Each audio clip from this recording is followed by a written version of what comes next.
नमस्कार, आप देख रहे हैं यूपी क्राइम एक्सप्रेस और मैं हूं आपके साथ मानवी ठाकुर। शुरुआत करते हैं आज की खास खबरों से।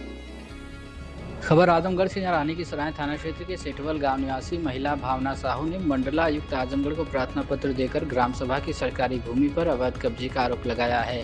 उन्होंने सरकारी जमीन को कब्जा मुक्त कराने और आरोपियों के खिलाफ कार्रवाई की मांग की है। प्रार्थना पत्र में भावना साहू ने आरोप लगाया है कि गांव के ही कुछ दबंग लोगों ने ग्राम सभा की पोखरी और वन विभाग की वृक्षारोपण भूमि पर कब्जा कर लिया है। उनका कहना है कि गाटा संख्या 945 स्थित पोखरी की मिट्टी डालकर पाट दिया गया है, जबकि गाटा संख्या 952 स्थित वन विभाग की वृक्षारोपण भूमि पर 2 मंजिला मकान बनाकर कब्जा किया गया है। उन्होंने बताया कि पोखरी पर कब्जे के कारण गांव और मोहल्ले का नापदान तथा बरसात का पानी निकलने में परेशानी हो रही है, जिससे स्थानीय लोगों को दिक्कतों का सामना करना पड़ रहा है। भावना साहू ने आरोप लगाया कि कब्जा करने वाले लोग दबंग किस्म के हैं। उनके खिलाफ रानी की सराय थाने में मुकदमा भी दर्ज है। उन्होंने मंडलायुक्त से सरकारी भूमि से कब्जा हटवाने, आरोपियों के खिलाफ FIR दर्ज कराकर उचित कानूनी कार्रवाई करने की मांग की है। मामले में प्रशासन की ओर से अभी कोई आधिकारिक बयान सामने नहीं आ पाया है। शिकायत की जांच के बाद ही आरोपियों की स्थिति स्पष्ट हो सकेगी। क्या कुछ कहना मीडिया से बातचीत में पीड़िता भावना साहू का, सुनिए। क्या नाम है आपका? भावना साहू। कहाँ की रहने वाली है? रानी सरा चटवल। थाना कौन सा लगता है? रानी सरा तहसील सदर है। क्या मामला है कि आज DM कार्यालय आए?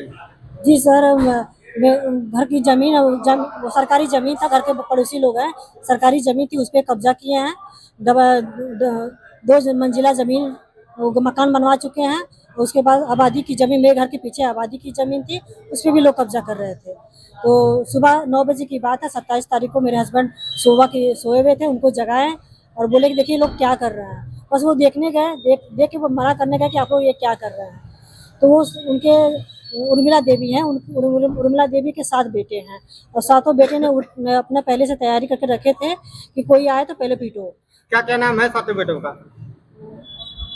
प्रमोद कुमार गुप्ता, प्रमोद कुमार, रजत कुमार गुप्ता, आकाश कुमार गुप्ता, रतन कुमार गुप्ता, सुनील कुमार गुप्ता, मनोज कुमार गुप्ता और इनकी माता श्रीमती उर्मिला देवी दमंग कोटेदार जी। तो वो सब मेरे पति को सारे भाइयों, बड़ा वाला बेटा पहले प्रहार किया और मैं पहले सर पे मारे, उसके बाद पैर पे मारे, ऐसे घायल किए कि उनके पैर फ्रैक्चर हो गया है। पहले तो हम लेके वहाँ पे गए, पुलिस को बुलाया, 112 नंबर पे पुलिस को बुलाए, पुलिस लोग आए थे, कार्रवाई किए और हमको लेके गए सदर, ब्लॉक पे रिफर हुआ। हम सदर गए, सदर 4 दिन एडमिट थे। तो अभी भी पूरी तरीके जांच नहीं हो पाई है। इनकी जांच होने के बाद पता चलेगा क्या क्या इनको दिक्कत आई है। और अभी हम परसों ये इनको लेके आए हैं आजमगढ़ से, हॉस्पिटल से। इसकी सूचना थाने पे थी? जी, थाने पे मुकदमा दर्ज हो चुका है। मुकदमा दर्ज मुकदमा दर्ज हो चुका है। तो अब क्या दिक्कत आ रही है? जिस बस उसी प्रकरण में इन विपक्षियों द्वारा इनको बार बार जी मुकदमा से वापस लेने के कह रहे हैं। वो ये धमकी, आपके ऊपर प्रेशर बन रहा है? प्रेशर बना के धमकी दे रहा है कि मुकदमा वापस करिए। क्या चाहते हैं? सर मुझे न्याय चाहिए, वहाँ की जमीन की जांच की जाए, वहाँ पे किसकी जमीन कहाँ क्या है, उसके बाद मेरे साथ न्याय हो। भारत राष्ट्रवादी है। कहाँ के रहने वाले? मैं ग्राम सेठवल रानी की सराय का मूल निवासी हूँ। क्या मामला है? क्या है मामला ये है कि हमारे रानी की सराय ग्राम सभा सेठवल की दमंग कोटेदार श्रीमती उर्मिला देवी, उनके 7 पुत्रगणों के द्वारा अभी तक तो 945 पोखरी की जमीन, गाटा संख्या 945 पोखरी की जमीन पर गाटा संख्या 952 वृक्षारोपण की जमीन पे 2 मंजिला मकान भी बना दिया गया है।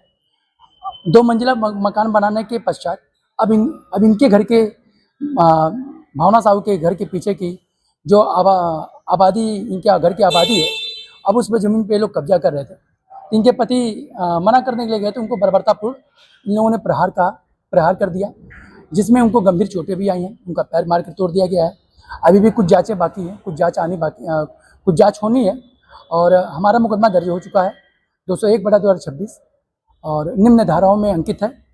और आज हम जिलाधिकारी महोदय, उप जिलाधिकारी महोदय के पास आए थे, अपने ज्ञापन को दिया गया है, अपने प्रार्थना पत्र को दिया गया है और उनको अवगत कराया गया कि महोदय ये लोग बहुत व्यापक स्तर पे सरकार के खजाने को लोग चूना लगा रहे हैं और मेरे पास काफ़ी साक्ष्य तथ्य प्रमाण के साथ मैं हूँ और ज़रूरत पड़ने पे मैं जिलाधिकारी महोदय के यहाँ मैं प्रस्तुत भी कर सकता हूँ, मैंने प्रस्तुत भी किया और जिलाधिकारी महोदय मेरी बातों को सुने और गंभीरता से ही लिया और मेरे प्रमाण पत्रों को उन्होंने जो साक्ष्य में लेके आए थे प्रस्तुत किया, उन्होंने रखा अपने पास और उन्होंने आश्वासन दिया कि इनके ऊपर कार्रवाई किया जाएगा।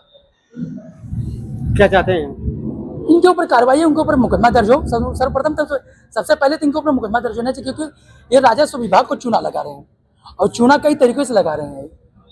किसान सम्मान निधि में चूना लगा रहे हैं, जिसके पास 1 इंच जमीन नहीं है उसको भी किसान सम्मान निधि दिलवा दे रहे हैं। जैसे उसको किसान सम्मान निधि दिलवा दिए हैं, अगर उसके खाते में पैसा आ जा रहा है तो कुछ पैसा आपने हजम कर ले रहे हैं, कुछ पैसा उसको दे रहे हैं। ऐसे लोगों का भी नाम मेरे पास है। जैसे इनके पास जनसेवा केंद्र की आड़ में कोई इनके पास आधार कार्ड का फोटोकॉपी कराने आया तो उसके आधार कार्ड हार्ड स्कैन कर लेते हैं। स्कैन करने के बाद उसकी फोटोकॉपी को किसी भी उपभोक्ता के राशन कार्ड में ऐड कर देते हैं। यूनिट बढ़ जाता है, उस फालतू यूनिट को वे अपने राशन में ये उठाते हैं बड़ी चालाकी से।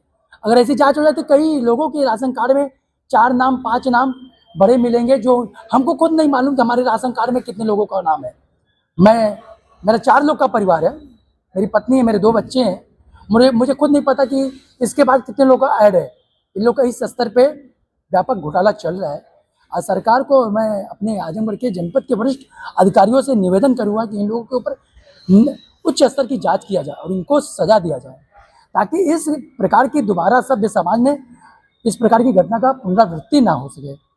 बहुत बहुत धन्यवाद आप लोग को।